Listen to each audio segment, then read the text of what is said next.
રામ રામ દોસ્તો, જય માતાજી। આપણે હે ને સવારમાં આવી ગયા છે આપણા ટ્રેક્ટરે ને ટ્રેક્ટરે આવ્યા ને તો આ ટ્રેક્ટરમાં કેજુનું ઓઇલ ને પાણી ને કાંઈ ચેક નહોતું કર્યું, એટલે એનું સવારમાં આજે પાણી ચેક કરી લીધું। બાજુનું સાઈડનું ડબરું છે એમાં પાણી નાખી દીધું। રેડિયેટરમાં પાણી ઓછું થાય ને એટલે આમાંથી લઈ લઈએ ઓમાં। અને આ ભાઈ છે ને આપણામાં ડ્રાઈવરમાં આવ્યા છે, ઓલા રમેશભાઈ હતા એ નીકળી ગયા છે, એટલે આ ભાઈને કીધું હવે તમારી જવાબદારી છે આવી રીતના આ બધું ચેક કરવાની। એટલે આપણે છે ને હવે 8-10 દીએ ચેક કરીને એટલે વાંધો ન આવે, એટલે એને બધું સમજાવી દીધું કે આમ નહીં ને આમ નહીં ને આમ કરવાનું ચેક, એટલે થઈ જાય કમ્પ્લીટ ચાલુ। હવે અહીંથી આપણે આને લઈને જવા દેવાનું છે જીઆઈડીસીમાં ફેરામાં। આપણે એક ફેરો મળી ગયો તો ઘોડો ભરવાનો, ને આપણે કરાવી લીધો કાંટો। કાંટે છે ને પહોંચી ગયા। ખાલી વજન લઈ લ્યો તો GJ10 DN 7038।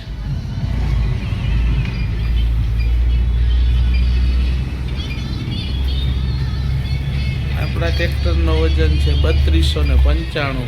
ફેરો કરવા ગયા ને એ ભરાતો તો ઘોડો આવી રીતના થાય છે લોડિંગ। આપણે સીધો આનો કાંટો કરાવીને નાખવા જવાનો ઉદ્યો। આમ દોસ્તો, જય માતાજી। આજે છે ને હું જયંતિ બાપાને અહીંયા ગયો હતો, અને આ છે ને મેં જે જોડ પહેરી ને એ જોડ જયંતિ બાપા હીવે છે, અને જયંતિ બાપાની ઉંમર છે 78 વર્ષ, અને તોય હીવી દે છે। મને કે 1 મહિનાથી પછી છે ને આવજે એટલે હીવાઈ જાય। એટલે આજે આપણે પહેર્યો તો ચોયણો, અને ચોયણો હીવડાવવા માટે જ આ બાપા આગળ આવ્યા છે। જયંતિ બાપાનું કામ છે ને 1 નંબર છે। આપણે છે ને આ ઘોડા ને રેકડિયું ને બધું બની ગયું હતું ને ભરી લીધું, એટલે હવે નાળો બાળો બંધાઈ ગયો છે, અને આપણે છે ને સીધું આ ખાલી કરવા જવાનું છે ફેઝ 3માં કાંટો કરાવવાનો છે। અહીંયા બનાવી આ ભાઈને, અહીંયા આ છે એની દુકાનનું એડ્રેસ। આપણે માલ લોડિંગ કરીને આવી ગયા પાછા કાંટે, અને કાંટો કરવા માટે ચીઠી આપી દીધી છે, એટલે થઈ જશે હમણાં કાંટો।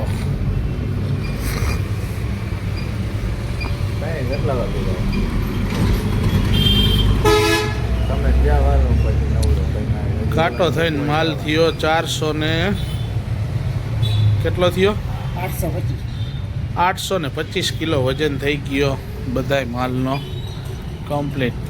અને શેઠ ભેગા જ છે, આપણે કાંટાના પૈસા આપ્યા નહોતા, કેમ કે કાંટાના પૈસા આપશે આપણા શેઠ। લોખંડનો ઘોડો ખાલી કરી નાખ્યો હતો, અને બધું સામાન ખાલી થઈ ગયો હતો, ને ત્યાં મોમો સવારે કહેતો હતો કે ધૂળ ભરવી છે। ત્યાં મોમાને ધૂળના બાચકા આવી ગયા, બુરો મીંડો ગોઠવવા।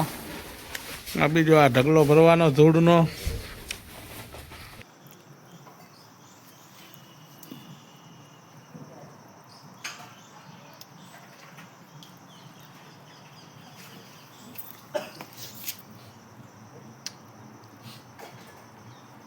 આપણે બપોર પછી પાછા આવી ગયા ખાઈ પીને પટેલ ચોકમાં, ને પટેલ ચોકમાં હે ને 2 ટ્રેક્ટર જ પડ્યા હતા, એક આપણું ને એક કરણનું, અને એને બેઠા હઈ આરામથી ગોળડા પાથરી જોઈ હવે ફેરો મળે તો જાણી નકર અહીંયા બેઠા નાચ કરવાની છે।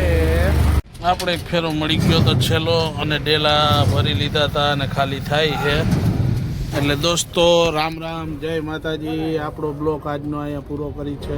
જય માતાજી બધાયને।